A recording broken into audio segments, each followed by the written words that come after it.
Rampur jail में बंद सपा के वरिष्ठ नेता आजम खान की जौहर यूनिवर्सिटी पर आज सुबह सुबह ईडी के द्वारा छापा मारा गया। वहीं रामपुर, सहारनपुर और दिल्ली समेत 10 ठिकानों पर आजम खान और जौहर यूनिवर्सिटी के ट्रस्ट से जुड़े परिसरों पर एक साथ रेड चल रही है। ज्यादा जानकारी के लिए सीधे फोन लाइन से जुड़ चुके हैं आई इंडिया के editor in chief doctor Pankaj Singh Gaur ji. Sir बताइए कि सपा के वरिष्ठ नेता आजम खान की जो जौहर यूनिवर्सिटी है वहां छापा मारा जा रहा है और लगातार उनके कई ठिकाने ऐसे हैं जहां पर रेड चल रही, क्या जानकारी मिल रही है?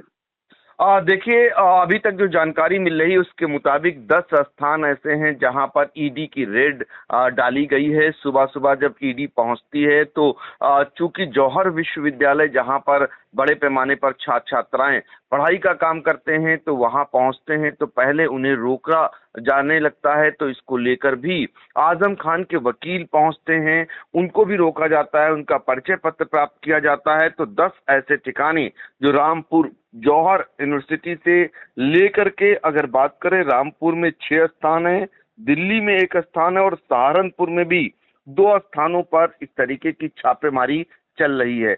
दरअसल इस टेस्ट से जुड़े हुए सभी जो सक्रिय लोग हैं उनके यहाँ इस तरीके की छापेमारी ईडी के द्वारा की जा रही है।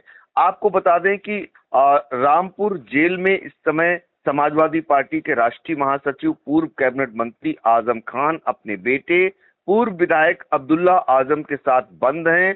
पिछले दिनों देखा था कि कैसे जौहर विश्वविद्यालय के 39 कक्षों को अवैध बताकर गिराने को लेकर नोटिस जारी हुई थी और इसको लेकर काफी बवाल हुआ। बवाल के बाद मामला हाई कोर्ट भी पहुंचा। दूसरी तरफ कमिश्नर के यहाँ इस मामले में सुनवाई हो रही है और इसके बाद भी आजम खान नहीं झुके।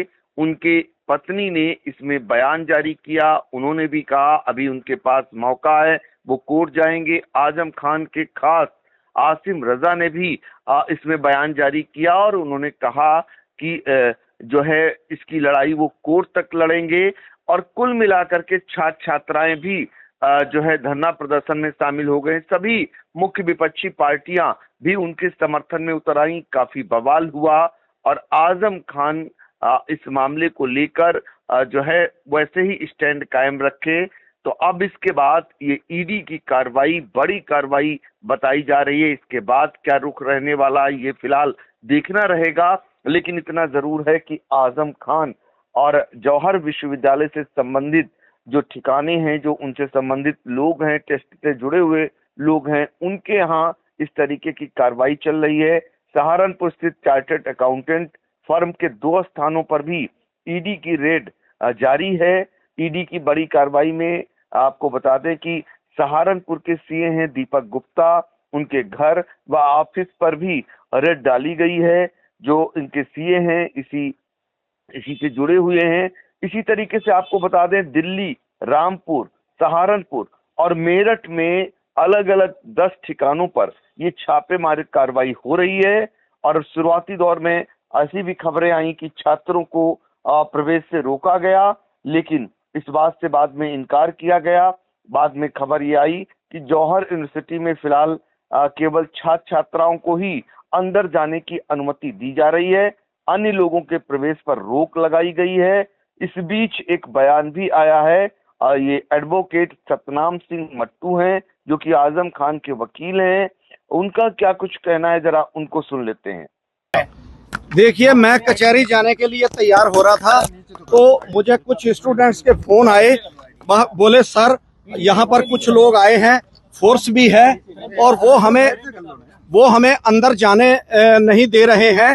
तो तब मैं आया, तो जब मैंने और हमारे फोन नंबर बाई फोर्स लिए जा रहे हैं। हमने जब फोन नंबर देने से मना किया तो हमें एंट्री बंद कर दी, बोले आप क्लास में पढ़ने नहीं जा सकते। और जिन बच्चों के पास फोन नहीं थे उन बच्चों को, या फोन नंबर नहीं थे, उन बच्चों की अंदर एंट्री ही नहीं दी गई है। अच्छा, कौन लोग हैं, क्या है? ये अपने आप को ईडी वाला बताते हैं। हमसे हमारा कार्ड मांगा, हमने इन्हें अपना कार्ड दे दिया कि हम एडवोकेट हैं और हमारी ये पहचान है। लेकिन इनसे हमने कहा आप भी अपना कार्ड दे दो, तो इन्होंने अपना कोई कार्ड नहीं दिया, बोले हम कोई कार्ड नहीं देंगे। लेकिन टाइम से वो चल रही है छापेमारी, ये मुझे कोई पता नहीं है। मुझे तो अभी मैं कचहरी आ रहा था तो मुझे किसी स्टूडेंट्स का फोन आया। यहाँ पर कितने लोग हैं जौहर यूनिवर्सिटी में जो ईडी की टीम बता रहे हैं अपने आप? मुझे कोई पता नहीं कितने लोग हैं, लेकिन गेट पर एक व्यक्ति है और बाकी फोर्स है। मैंने उनसे कहा कि आप बच्चों के पर्सनल जानकारी ना लें, बच्चों के फोन नंबर ना लिखें, क्योंकि बच्चों के फोन नंबर मिसयूज हो सकते हैं।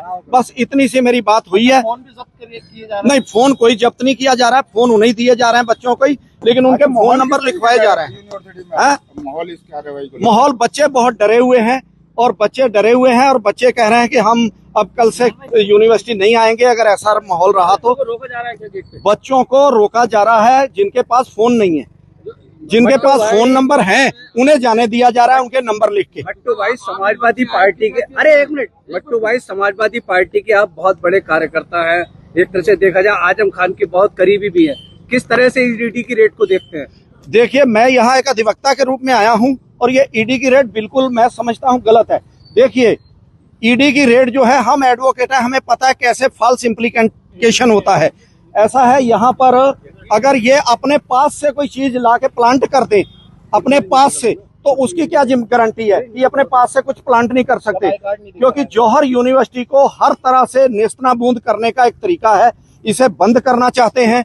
और वो किस तरह से बंद हो, अभी इसकी बिल्डिंग तोड़ने के लिए किया गया कि कोई इलीगल ऑर्डर था, उस पर स्टे हुआ तो आज ईडी आ गई।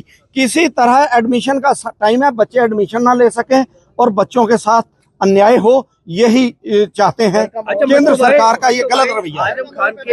आजम खान के जो करीबी लोग थे, कई जगह ईडी की रेट चल रही है, जैसे पवन जैन जी है, सीको एसोसिएट है, एक शाहीन जी है, और लगभग 6 जगह रामपुर में ईडी की रेट चल रही है। क्या कहेंगे जो आजम खान के करीबी सब नियुक्तियां चल रही है? देखिए, हमें इसकी कोई जानकारी नहीं है, हमें जानकारी नहीं है। अगर जानकारी हो तो हम इस बात पे कुछ बात करें। हमें सिर्फ इतना बचा है कि हम तो बच्चों के फोन आए कि साहब हमारी पर्सनल नॉलेज जबरदस्ती ली जा रही है, हमारे फोन नंबर ना लें, हमें क्लास में जाने दें। तो हमने इतना कहा, रिक्वेस्ट की है इनसे कि आप बच्चों के पर्सनल जानकारी ना लें, फोन नंबर ना लें। नहीं, पूछताछ कुछ नहीं हुई हमारी। तो आपने सुना आजम खान के वकील को। आपको बता दें कि अब यहाँ पर जो है दस्तावेज खंगालने में जुटी हुई है ईडी की टीम, और बुधवार सुबह 7 बजे 3 गाड़ियों से 15 अफसरों की टीम पहुंची थी विश्वविद्यालय, जहां टीम दस्तावेज खंगालने में जुटी हुई है। बाहर बड़े पैमाने पर पुलिस फोर्स तैनात है। हालांकि यूनिवर्सिटी में क्लासेस चल रही हैं, ऐसी खबरें भी आ रही हैं। और कुल मिलाकर आपको बता दें कि जो इनमें जो छापेमार कार्रवाई हो रही है, वो जानकारी मिल रही है ED prevention of money laundering act यानी पीएमएलए के तहत कार्रवाई की जा रही है। ये खबरें आ रही हैं। जांच एजेंसियों के मुताबिक सरकारी ठेकों से मिले पैसों को कथित तौर पर जौहर यूनिवर्सिटी और उससे जुड़े टेस्ट तक पहुंचाया गया। आरोप है कि इन पैसों का इस्तेमाल यूनिवर्सिटी की संपत्तियां बनाने और दूसरे कामों में किया गया। अब यह पता लगाया जा रहा है कि सरकारी ठेकों का पैसा किन लोगों और कंपनियों के जरिए टेस्ट या यूनिवर्सिटी तक पहुंचा। तो कुल मिलाकर आपको बता दें कि पिछले दिनों सबने देखा कि जौहर विश्वविद्यालय सुर्खियों में था और 15 जुलाई को रामपुर डीएम ने विश्वविद्यालय की 40 में से 38 इमारतों को ढहाने का आदेश दिया था। कहा था कि विश्वविद्यालय प्रशासन ने बिना नक्शा पास कराए इमारतों का निर्माण कराया। हालांकि मुरादाबाद कमिश्नर की कोर्ट ने रामपुर डीएम के आदेश पर फिलहाल रोक लगा दी थी। मामला हाई कोर्ट में अभी चल रहा है और कमिश्नर के यहाँ भी विचाराधीन है। तो उस मामले में क्या कुछ निकल करके आएगा। विपक्षी पार्टियां भी इस कार्रवाई के विरुद्ध आजम खान के विश्वविद्यालय के समर्थन में एक साथ खड़ी हो गई थी। समाजवादी पार्टी का सांसदों का प्रतिनिधिमंडल और फिर विधायकों का प्रतिनिधिमंडल भी पहुंचा था और इस कार्रवाई के विरुद्ध अपनी आवाज को बुलंद किए थे। तो कुल मिलाकर के आजम खान पर किसी भी प्रकार की जब कार्रवाई होती है तो जाहिर तौर पर आजम खान केंद्र की भाजपा सरकार हो या उत्तर प्रदेश की भाजपा सरकार हो, यानी मोदी योगी सरकार में वो निशाने पर न की हैं, बल्कि उन पर बड़े पैमाने पर लगातार कार्रवाइयां जारी हैं। उसी दिशा में इस कार्रवाई को भी उनके समर्थक देख रहे हैं, क्योंकि उत्तर प्रदेश में 2027 में चुनाव है विधानसभा का। उससे पहले जब भी चुनाव आता है, आजम खान और उनके परिवार पर इस प्रकार की कार्रवाइयां तेज हो जाती हैं। उसी कड़ी में इस कार्रवाई को भी जोड़ कर देखा जा रहा है। ईडी की इस कार्रवाई में क्या कुछ निकल करके आएगा ये तो आगे पता चलेगा। फिलहाल ये कार्रवाई चल रही है और हड़कंप न कि सिर्फ रामपुर तक है बल्कि इससे जुड़े हुए 10 ऐसे ठिकाने हैं वहां तक मचा हुआ है। बिल्कुल, ईडी की रेड चल रही है और हड़कंप जो है मचा हुआ। अगर जानकारी दें तो आजम खान पर जो है 2019 जुलाई में भी जो है ईडी ने छापा मारा था, वहां पर यूनिवर्सिटी में सर्च ऑपरेशन और दस्तावेज को जब्त किया गया था। उसी के बाद 2023 सितंबर के महीने में इनकम टैक्स और ईडी ने आजम खान के आवास और जौहर यूनिवर्सिटी के ठिकानों पर 3 दिनों तक लगातार छापेमारी की थी। इसके बाद संदिग्ध बैंक लेन देन की जानकारी मिलने पर ईडी ने सम्मन भी जारी किया गया था। और आज अगर बात करें तो 19 अगस्त 2026 के दिन आजम खान की जौहर यूनिवर्सिटी से संबंधित उनके कई ठिकानों पर जो छापेमारी का कार्रवाई चल रही है, जहां पर जो जौहर यूनिवर्सिटी के सीए दीपक गुप्ता उनके आवास पर भी छापेमारी की जा रही है। फिलहाल ईडी की टीम इन सभी ठिकानों पर दस्तावेजों और वित्तीय लेन देन से जुड़े रिकॉर्ड खंगाल रही है। जौहर यूनिवर्सिटी से कथित मनी लॉन्ड्रिंग मामले में ये कार्रवाई की जा रही है, जानकारी मिल रही है। और अब छापेमारी के बाद ईडी को क्या अहम सुराग या दस्तावेज हाथ लगते हैं और जांच किस दिशा में आगे बढ़ती है, यह आने वाला वक्त बताएगा। फिलहाल इस महत्वपूर्ण अपडेट के लिए सर आपका बहुत बहुत धन्यवाद। खबर आपकी, नजर हमारी, देखते रहिए आई इंडिया।